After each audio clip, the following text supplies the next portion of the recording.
Jumpa lagi dengan Miss Dwi. Kali ini kita akan belajar tentang materi, agama, dan budi pekerti. Mari sebelumnya anak-anak Miss Dwi ajak berdoa bersama sebelum kita memulai pembelajaran. Bapa, di dalam nama Tuhan Yesus Kristus, terima kasih untuk kebaikan yang Engkau berikan di dalam hidup kami. Tuhan, kiranya Engkau memberkati kami bila sebentar kami akan belajar. Terima kasih Bapa, kami naikkan doa serta ucapan syukur kami di dalam nama Tuhan Yesus Kristus. Haleluya, amin. Baik anak-anak, hari ini kita akan melanjutkan pelajaran kita yaitu tentang arti bertobat. Ada yang masih ingat apa itu bertobat? Ya, bertobat adalah proses perubahan baik sikap maupun tingkah laku dan pikiran dari yang buruk menjadi yang baik. Hari ini kita akan lanjutkan lagi tentang bagaimana Tuhan Yesus terus mengingatkan orang-orang untuk bertobat. Nah, Tuhan Yesus mengajarkan kepada murid-muridnya tentang perumpamaan seorang anak yang hilang. Bagaimana proses pertobatannya? Mari kita akan saksikan videonya berikut ini. Yesus berkata lagi, "Ada seorang mempunyai 2 anak laki-laki. Kata yang bungsu kepada ayahnya, 'Bapa, berikanlah kepadaku bagian harta milik kita yang menjadi hakku.' Lalu ayahnya membagi-bagikan harta kekayaan itu di antara mereka. Beberapa hari kemudian, anak bungsu itu menjual seluruh bagiannya itu lalu pergi ke negeri yang jauh. Di sana ia memboroskan harta miliknya itu dengan hidup berfoya-foya.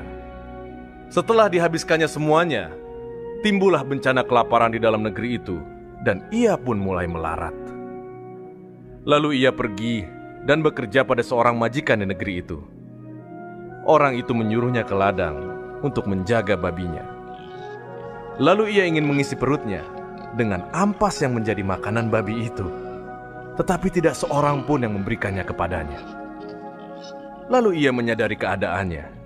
Katanya, 'Betapa banyaknya orang upahan Bapakku yang berlimpah-limpah makanannya, tetapi aku di sini mati kelaparan.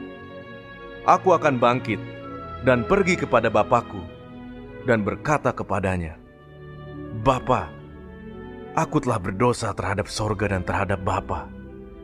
Aku tidak layak lagi disebutkan anak Bapa. Jadikanlah aku sebagai salah seorang upahan Bapa.'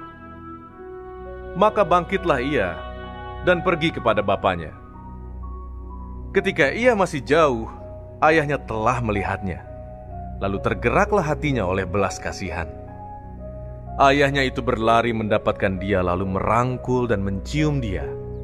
Kata anak itu kepadanya, 'Bapa, aku telah berdosa terhadap sorga dan terhadap Bapa. Aku tidak layak lagi disebutkan anak Bapa.' Tetapi ayah itu berkata kepada hamba-hambanya, 'Lekaslah bawa kemari jubah yang terbaik, pakaikanlah itu kepadanya, dan kenakanlah cincin pada jarinya, dan sepatu pada kakinya. Dan ambillah anak lembu tambun itu, sembelihlah dia, dan marilah kita makan dan bersuka cita. Sebab anakku ini telah mati dan menjadi hidup kembali. Ia telah hilang dan didapat kembali.' Maka mulailah mereka bersukaria. Tetapi anaknya yang sulung berada di ladang.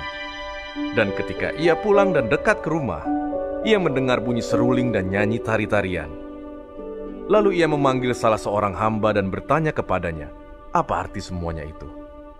Jawab hamba itu, 'Adikmu telah kembali, dan ayahmu telah menyembelih anak lembu tambun, karena ia mendapatnya kembali dengan sehat.' Maka marahlah anak sulung itu, dan ia tidak mau masuk. Lalu ayahnya keluar dan berbicara dengan dia.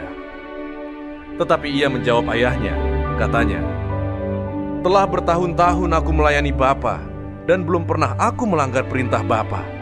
Tetapi kepadaku, belum pernah Bapa memberikan seekor anak kambing untuk bersuka cita dengan sahabat-sahabatku.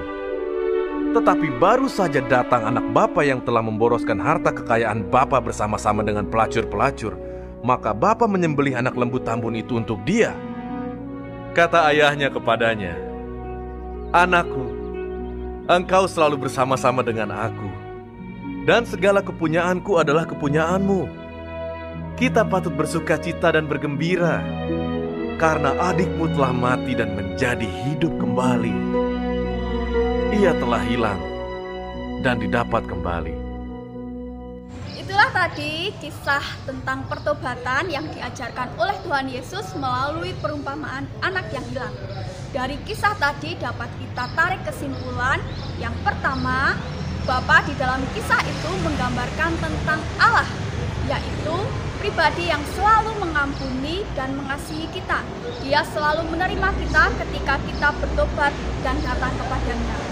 Si bungsu menggambarkan tentang seseorang yang murtad meninggalkan Tuhan, tetapi kemudian dia menyesal dan dia bertobat kepada Tuhan, bahkan dia kembali kepada Tuhan.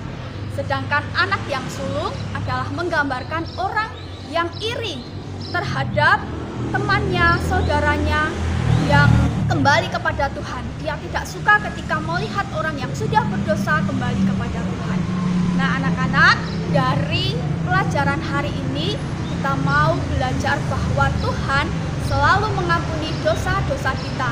Ketika kita benar-benar datang kepada Tuhan, kita mau mengakui dosa kita dan kita merubah tingkah laku dan perbuatan kita yang jahat menjadi baik, Tuhan akan senantiasa menolong kita untuk menjadi anak-anak Tuhan yang berkenan kepadanya. Tetapi ingat anak-anak, kita tidak boleh menggunakan kesempatan yang Tuhan berikan dengan seenaknya. Misalnya kita berdosa, kemudian kita bertobat, kita berbuat dosa lagi, kita bertobat lagi seperti itu.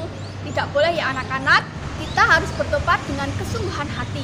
Artinya ketika kita sudah mengakui dosa kita dan bertobat kepada Tuhan, lakukan itu dengan sungguh-sungguh, bukan untuk permainan atau hal yang bisa mendukakan hati Tuhan, tapi kita mau belajar untuk menyenangkan hati Tuhan. Baik anak-anak, demikianlah pembelajaran kita hari ini. Mari Nistwi akan ajak anak-anak berdoa untuk menutup kegiatan hari ini. Terima kasih Tuhan, kami bersyukur kepadamu untuk pembelajaran yang telah kami terima hari ini.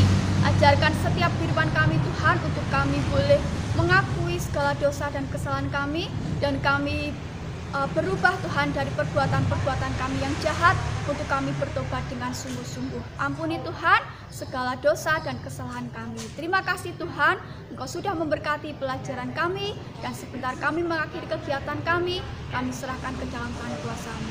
Terima kasih ya Tuhan, di dalam nama Tuhan Yesus Kristus. Haleluya. Amin. Sampai jumpa lagi anak-anak di pembelajaran selanjutnya.